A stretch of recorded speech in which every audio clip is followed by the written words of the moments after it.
मालकिन ने 14 साल की नौकरानी घर पर रखी हुई थी। रात होती तो मेरी उस पर नीयत खराब होने लगती, मगर मालकिन के डर से चुप रहता। एक रात मालकिन घर में नहीं थी। मैंने कमरे में अंधेरा किया और खामोशी से बेड पर जाकर लेट गया। थोड़ी देर बाद 14 साल की नौकरानी ने मेरे होश उड़ा दिए। मालकिन समझकर उसने मैंने जब से होश संभाला था खुद को मालिक और मालकिन के घर में नौकर ही पाया था। मेरे माँ बाप दोनों ही मालिक और मालकिन के बंगले में काम करते थे और वहीं क्वार्टर में रहते थे। इससे मेरा बचपन भी मालिक और मालकिन के बंगले में ही काम करते हुए गुजरा था। लेकिन फिर जब मैं बड़ा हुआ तो मैंने ड्राइविंग सीख ली। मालकिन की गाड़ी मैं ड्राइव करता था। जब मैं 18 साल का हुआ तो माँ बाबा गांव में अपनी जमीन बेचने गए, लेकिन एक हादसे में मेरे माँ बाप का देहांत हो गया। उस वक्त मैं बहुत रोया क्योंकि मैं अकेला रह गया था। लेकिन मालिक ने मुझसे कहा कि तुम परेशान नहीं हो, हम तुम्हारे साथ हैं। और सच बात यही थी कि मैं मालिक और मालकिन को अपना ही समझता था। मालिक का रवैया तो मेरे साथ बहुत अच्छा था, लेकिन मालकिन बड़ी सख्त मिजाज की थी। उनकी आदत थी कि वह तमाम नौकरों पर कड़ी नजर रखती। उन दोनों की अपनी तो कोई औलाद नहीं थी, इसलिए मालकिन सारा दिन नौकरों पर चीखती चिल्लाती नजर आती थी। छुट्टी वाले दिन जब मालिक घर पर होते तो हमारी जान को कुछ सुकून होता था, क्योंकि वह मालकिन से कहते रहती कि क्या तुम हर वक्त नौकरों पर चिल्लाती रहती हो, वह भी इंसान हैं, एक दिन की छुट्टी दे दिया करो। फिर वह हमें इशारे से कह देते कि जाओ ऐश करो, क्योंकि मालकिन का सारा गुस्सा मालिक की तरफ हो जाता था। वह कहती थी कि आपने ही सब नौकरों को सर पर चढ़ा रखा है, मैं ना होऊं तो घर का कबाड़ा बना देते आपकी यह नौकर। मालिक का इशारा पाते ही हम सब खुशी खुशी घर से बाहर निकल जाते। मेरे साथ माली और चौकीदार भी शामिल हो जाते थे। हम तीनों लड़के सबसे पहले बीच पर जाते, खूब नहाते, इंजॉय करते। 3-4 घंटे बाद ही वापस लौटते थे। मालिक मुस्कुराकर हमसे पूछते, क्यों, मजा आया छुट्टी के दिन, खूब इंजॉय किया ना। मालिक हमारे बड़े ही खुश मिजाज के थे, लेकिन मालकिन का तो मुंह सुजा हुआ रहता था। घूर घूर के हमें देखती रहती थी। कहती, कल तुम्हारा मौलिक जरा ऑफिस जाए, फिर मैं तुम लोगों को सीधा कर लूंगी। बहरहाल ऐसे ही वक्त गुजर रहा था कि अचानक से मेरी जिंदगी में एक ऐसा तूफान आया कि सब कुछ उलट पलट होकर रह गया। मालकिन अपने कामों के लिए एक बड़ी खूबसूरत 14 साल की लड़की को रखी थी। इत्तेफाक यह था कि मैं और घर का माली और चौकीदार हम तीनों ही जवान थे और 18-20 साल के दरमियान हमारी उम्र थी। और यह वक्त ऐसा ही होता है कि इंसान अपनी जवानी में कदम रख रहा होता है और उसे कुछ चीजों में दिलचस्पी कुछ ज्यादा ही होती है। फिर वह लड़की तो बहुत ही खूबसूरत और हसीन थी। जब हम तीनों ने उसे देखा तो हमारे होश उड़कर रह गए। हम तीनों इस लड़की पर अपना दिल हार बैठे थे, लेकिन मालकिन की घूरती नजर से जैसे जैसे हम होश की दुनिया में लौट आए, वह चिल्ला चिल्ला कर हम पर भड़की, कहने लगी, क्या टुकर टुकर देख रहे हो, निकलो यहाँ से बाहर, शर्म नहीं आती घर की बच्ची पर नजर रखते हुए। यह सुनते ही हम तीनों के तीनों घबरा कर रह गए। हमने कहा, नहीं नहीं मालकिन, ऐसी कोई बात नहीं है। बहरहाल हम तीनों ही घर से बाहर निकल गए।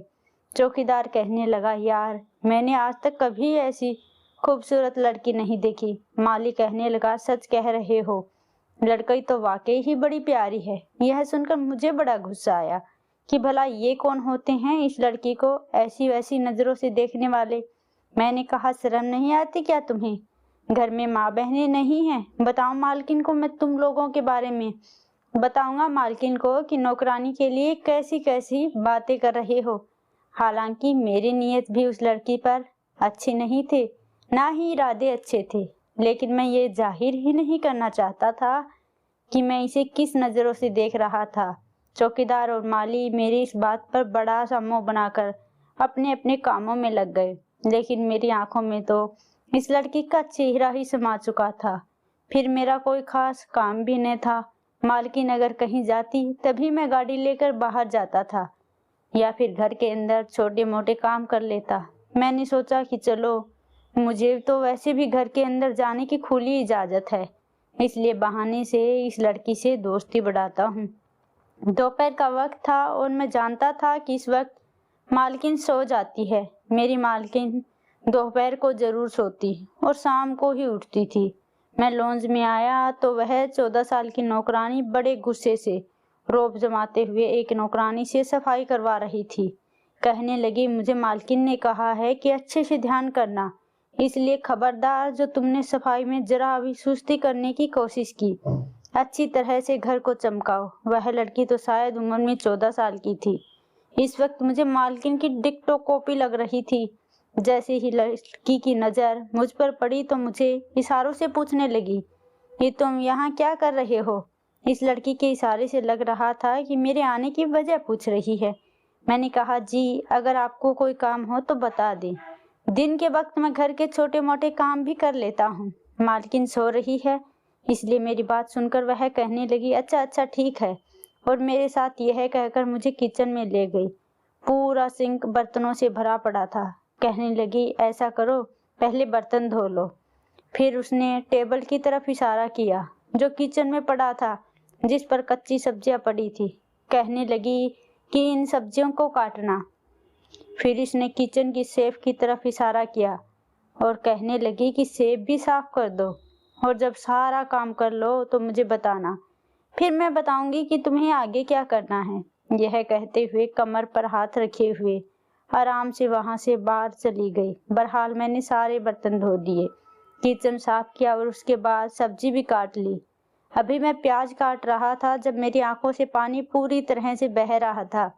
میں نے دیکھا کہ وہ لڑکی کچن میں بڑی تیزی سے داخل ہوئی۔ فوراً سے میرے ہاتھ سے جھٹ سے چھری پکڑ لی۔ کہنے لگی، پھٹافٹ سے نکلو باہر، مالکن آ گئی ہے اور کچن میں ہی آ رہی ہے۔ میں تو اس کے برتاؤ پر گھبرا گیا۔ پتا نہیں کیوں اس نے مجھے پھرتی سے دھکا دے دیا۔ میں زمین پر جا کر گرا تھا۔ پھٹافٹ سے کرسی پر بیٹھ کر پیاز کاٹنے لگی۔ میں بھی ٹھیک سے اٹھ بھی نہیں پایا تھا کہ مالکن کچن میں داخل ہوئی۔ مجھے زمین پر بیٹھے دیکھا تو کہنے لگی، تم یہاں کیا کر رہے ہو؟ میں نے تم سے کہا تھا کہ باہر جا کر بیٹھو۔ میں بھی کہنے والا تھا کہ میں تو سبزی کاٹ رہا تھا۔ اس لڑکی نے مجھے سمجھانے کا موقع ہی نہیں دیا۔ اس سے پہلے کہ میں کچھ بتاتا وہ لڑکی کہنے لگی، مالکن میں تو کب سے اس کو کہہ رہی ہوں کہ تم یہاں کیوں فضول میں بیٹھے ہوئے ہو، جاؤ باہر، لیکن یہ تو میرے سر پر سوار ہے۔ کہنے لگا، اچھے طریقے سے کام کرو، میں یہ دیکھوں گا کہ تم کام کیسے کرتی ہو۔ پھر کمر پر ہاتھ رکھ کر کہنے لگی، میں نے ابھی سارے برتن دھوئے ہیں اور اب سبزی کاٹ رہی ہوں، اور یہ یہاں بیٹھا دیکھ رہا ہے میں کام ٹھیک سے کر رہی ہوں کہ نہیں۔ میں تو اس لڑکی کی شکل دیکھتا رہ گیا۔ اپنے حصے کے سارے کام وہ مجھ سے کروا کر مالکن کے سامنے یہ ظاہر کر رہی تھی کہ جیسے سب کچھ اس نے کیا ہو۔ سارا کا سارا کریڈٹ اپنے اوپر لے لیا۔ سارا کام میں نے کیا اور نام اپنا لے لیا، اور میں فضول میں بیٹھا ہوں مالکن سے یہ الزام لگا دیا۔ میں نے کہا کہ نہیں مالکن، یہ لڑکی تو ابھی بات میرے منہ سے نکلی ہی تھی کہ مالکن کہنے لگی، تم ہوتے کون ہو؟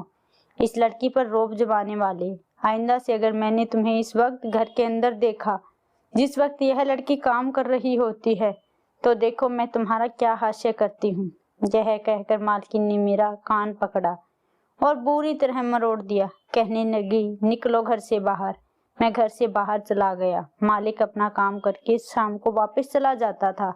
چوکیدار کی ڈیوٹی تھی، وہ دروازے پر بیٹھا رہتا۔ بس ایک میں تھا جو گھر کے اندر باہر چکر لگاتا رہتا۔ ایک بار مالک نے مجھے رات کو کسی کام سے بلایا تو میں حیران رہ گیا، کیونکہ مالک آج گیسٹ روم میں سو رہے تھے۔ میں نے وجہ پوچھی تو کہنے لگے، تمہارے مالکن کے ساتھ وہ لڑکی سویا کرے گی۔ میں نے کہا، بھلا وہ کیوں؟ مالک نے گہری ٹھنڈی سانس لی۔ کہنے لگے، تمہیں تو پتا ہے کہ تمہاری مالکن کی گھر میں بات چلتی ہے، میری کیا ہی اوقات ہے۔ مالک اداس سا منہ بنا کر بولے، میں مالک کے کہنے پر دودھ کا گلاس دینے گیا تھا۔ جب واپس لوٹا تو دیکھا کہ مالکن کے کمرے سے باتیں کرنے کی آواز آ رہی ہے۔ نہ جانے مجھے کیا سوجی کہ مالکن کے کمرے کے باہر کھڑا ہو کر باتیں سننے لگا، لیکن جو باتیں میں نے سنی میرے ہوش چھڑانے کے لیے کافی تھی۔ میں وہاں سے واپس اپنے کوارٹر میں آ گیا۔ مجھے لگا کہ جو کچھ میں نے سنا ہے ہو سکتا ہے کہ جیسا میں سوچ رہا ہوں وہ بات نہ ہو، لیکن اس لڑکی کا مالکن کے کمرے میں سونا میری سمجھ سے باہر تھا۔ हालांकि इस लड़की का रवैया मेरे साथ कुछ खास अच्छा नहीं था, लेकिन फिर भी मैं इस पर अपना दिल हार बैठा था। लेकिन दिन भर तो मालकिन की कड़ी नज़र मुझ पर होती थी। मैं सोच रहा था कि किस तरह से इस लड़की से बात की जाए, क्योंकि रात को भी मालकिन उसे अपने कमरे में सुलाती थी। मैं बार बार ऐसा मौका ढूंढता कि जिससे मेरी इस लड़की से बात हो जाए और बात बन जाए, लेकिन मैं जानता था कि मालकिन ऐसा नहीं होने देगी। एक बार मुझे इस लड़की से बात करने का मौका मिल गया। मालकिन दोपहर को सो रही थी। मैं चुपके से लॉन्ज में आया। तमाम नौकर इस वक्त काम करके अपने घर जा चुके थे। वह लड़की किचन में फोन पर किसी से बातें कर रही थी। मैं धीरे से चलता हुआ किचन में आ गया, उसके पास जाकर खड़ा हो गया। वह शायद अपनी माँ से बातें कर रही थी। कहने लगी, सब कुछ बहुत अच्छा है, मेरा बहुत ख्याल करते हैं, आप मेरे लिए परेशान ना हो। इस वक्त इस लड़की का लहजा बहुत ही धीमा था। वह बड़े मीठे लहजे में बात करती थी। उसकी मीठी आवाज़ मेरे कानों में रस घोल रही थी। फोन बंद करके जैसे ही वह पलटी, मुझसे टकराते टकराते बची। मैं भी बौखलाकर रह गया। मुझे अपने पास खड़ा देखकर वह कहने लगी कि तुम यहाँ क्या कर रहे हो? मैंने कहा, थोड़ा आहिस्ता बोलो, मालकिन उठ जाएगी। वह कहने लगी कि तो मैंने कहा मुझे तुमसे बात करनी है। इसने तो यूं आसमान चढ़ाकर कमर पर हाथ रखा जैसे कि लड़ने के लिए तैयार है, लेकिन मैंने सोचा कि लगे हाथ मुझे अपनी मोहब्बत का इजहार कर ही देना चाहिए। मैंने उससे कहा कि तुम मुझे अच्छी लगती हो, मैं तुमसे मोहब्बत करने लगा हूँ। यह सुना कि उसने एक जोरदार थप्पड़ मेरे मुंह पर मार दिया। वैसे ऐसी उम्मीद मुझे हरगिज नहीं थी। वह मुझे बड़े ऊंचे लहजे में बोली, शर्म नहीं आती? तुमने आईने में अपनी शक्ल देखी है? तो उसने में उसका तेज लहजा सुनकर मालकिन भी कमरे में आ गई। वह मालकिन को मेरी बात बताने लगी। इसके बाद तो मालकिन ने आओ दिखाने ताओ और मुझ पर डंडे बरसाने लगी। उसके हाथ में बेलन ही आया था। उन्होंने मुझे बेलन से मारना शुरू कर दिया और कहने लगी कि तुम्हारी हिम्मत कैसे हुई ऐसी बात करने की? मैंने कोई गलत बात नहीं की थी, सिर्फ अपनी मोहब्बत का इजहार ही तो किया था। वह लड़की चाहती तो मुझे इनकार कर देती, लेकिन इसने तो। मैं लॉन से बाहर निकल गया और मेरे सिर और चेहरे पर नील के निशान देखकर चौकीदार और माली हंसने लगी। मैं सोच चुका था कि अब यहाँ नहीं रहूंगा, चला जाऊंगा। मेरी बहुत बेइज्जती हो चुकी थी। हालांकि मैंने सारा बचपन यहाँ गुजारा था। मालकिन मुझसे कैसे यह उम्मीद रखती कि मैं कोई गलत हरकत करूंगा। मालकिन ने मुझ पर बड़े इल्जाम लगाए, मुझे बुरा भला कहा और वह लड़की भी रोते हुए मुझ पर झूठे इल्जाम लगाती रही। कहने लगी, इसकी नज़र तो शुरू से ही मुझ पर खराब थी। यह तो मौके की तलाश में था कि कब इसे मौका मिले और यह मेरे साथ गलत करे। हाँ, मैं मौके की तलाश में तो था, लेकिन सिर्फ उससे अपनी मोहब्बत का इजहार करना चाहता था, उसकी रजामंदी जानना चाहता था। मेरी कोई गलती नहीं थी, लेकिन उसने मुझ पर जो इल्ज़ाम लगाया वह गलत था। मैं नहीं जानता था कि अब मैं कहाँ जाऊँगा और कहाँ नहीं, लेकिन मैंने अपने सारे कपड़े बैग में डाले और आंसू पोंछते हुए बाहर निकल गया। इस वक्त मालिक की गाड़ी घर के दरवाजे पर पहुंची। मुझे यूं बैग पकड़े देखा तो फौरन गाड़ी से नीचे उतर आए। कहने लगे, तुम कहाँ जा रहे हो? मैंने अपने आंसू साफ किए और कहा, बस मेरा दाना पानी खत्म हो गया है, अब मालिक आपके घर से। यह सुना था कि मालिक उदास होकर कहने लगे, क्या हुआ? मैंने सारी बात मालिक को बता दी। यह भी कह दिया कि अब मैं यहाँ नहीं रहूँगा। मालकिन ने मुझे बहुत समझाया कि तुम कहाँ जाओगे, मैं खुद ही तुम्हारी मालकिन से बात करूँगा, उसे समझाऊंगा, लेकिन मैंने कहा नहीं। इस लड़की ने मुझ पर जो इल्ज़ाम लगाया है और मालकिन ने भी उसकी बात पर ही भरोसा कर लिया। वो मैं और यहाँ नहीं रह सकता। मुझे अपनी इज्जत बड़ी प्यारी है। मैं इसी बंगलों के करीब एक पार्क में जाकर बैठ गया, अपना खून जलाने लगा। काफी देर तक रोता रहा। मुझे अब इस लड़की से नफरत होने लगी थी, लेकिन मैं क्या कर सकता था? मालकिन तो इस लड़की पर ही भरोसा था। मैं वहीं बैठा था कि मेरे पीछे वाले बेंच पर दो नौजवान आकर बैठ गए। जो बातें उन दोनों नौजवानों ने की वह सुनकर मेरे होश उड़ गए। कुछ देर तक तो मैं यह सोचता रहा कि क्या करूं, क्या ना करूं। जिस तरह से मालकिन ने मुझे जलील किया था, जी तो चाहा कि मैं उन्हें उनके हाल पर छोड़ दूं, लेकिन फिर अपने बाबा की बात याद आने लगी कि मालिक के नमक की हमेशा वफा निभाना, उनसे गद्दारी मत करना, चाहे तुम्हारी जान ही क्यों न चली जाए। जब तक मैं फैसलों पर पहुंचा तो रात हो चुकी थी। اس لیے میں واپس مالک کے گھر آ گیا، لیکن اس وقت رات ہو گئی تھی۔ چوکیدار نے مجھے نہیں روکا۔ میں جلدی سے اندر گیا تو معلوم ہوا کہ مالکن گھر پر نہیں ہے۔ پھر مجھے ان کے کمرے میں کچھ آوازیں سنائی دی۔ میں نے جیسے ہی کمرے کا دروازہ کھولا تو سامنے مالک کے ساتھ 14 سال کے لڑکی کو دیکھ کر میرے ہوش اڑ گئے۔ میں تو یہاں پر ایک چونکا دینے والی خبر دینے آیا تھا، لیکن خود ہی چونک کر رہ گیا۔ مالک مجھے دیکھ کر کچھ گھبرا سے گئے۔ اس لڑکی کا بھی رنگ اٹھ گیا۔ مالک کہنے لگے، تم تو نوکری چھوڑ کر جا چکے تھے۔ میں نے کہا، جی ہاں، لیکن میں نے آپ کے گھر کے برابر میں ایک ایسی خبر سنی کہ مجھے آنا پڑا، کیونکہ میں نے آپ کے گھر کا نمک کھایا تھا۔ آپ کو نقصان میں نہیں دیکھ سکتا تھا، مگر یہ نہیں جانتا تھا کہ یہاں یہ سب دیکھنے کو ملے گا۔ میری بات کو سمجھتے ہوئے مالک کہنے لگے کہ میں نے اس لڑکی سے شادی کی ہے کیونکہ مجھے اولاد چاہیے تھی، اور یہ دیکھنے میں 14 سال کی ہے، ویسے یہ 20 سال کی لڑکی ہے، لیکن تمہاری مالکن کے سامنے میں نے اس کی عمر کم بتائی ہے کیونکہ اسے ایک 14 سال کی لڑکی ہی چاہیے تھی۔ پھر کہنے لگے کہ تم بتاؤ کیا کہنے آئے تھے؟ میں نے کہا کہ جس پارک میں بیٹھا تھا وہاں پیچھے 2 نوجوان بیٹھے تھے جو یہ باتیں کر رہے تھے کہ آج آپ کے گھر میں چوری کرنے آئیں گے، بس یہی بتانے آیا تھا۔ میری بات سن کر مالکن نے فون سے پولیس کو خبر دی اور پولیس کے 2 حوالدار گھر میں حفاظت کے لیے ہمارے گھر پر آ گئے۔ وہ دونوں نوجوان پھر چوری کرنے تو نہیں آئے، لیکن مالک کی چوری میں پکڑ چکا تھا۔ انہوں نے مجھے ایک بہت بڑی رقم دی اور کہنے لگے کہ بس اپنی زبان بند رکھنا، کبھی تمہاری مالکن کو یہ سب سننے کے لیے تیار نہیں ہوگی، لیکن جب ہی اسے پتا چلے گا کہ میں باپ بننے والا ہوں، میں خود ہی اس لڑکی کو اس کی سوتن کے طور پر دکھا دوں گا۔ میں نے ایک ٹھنڈی آہ بھری اور ہاں میں سر ہلا دیا۔ آخرکار وہ لڑکی کبھی میری ایک طرفہ محبت رہ چکی تھی۔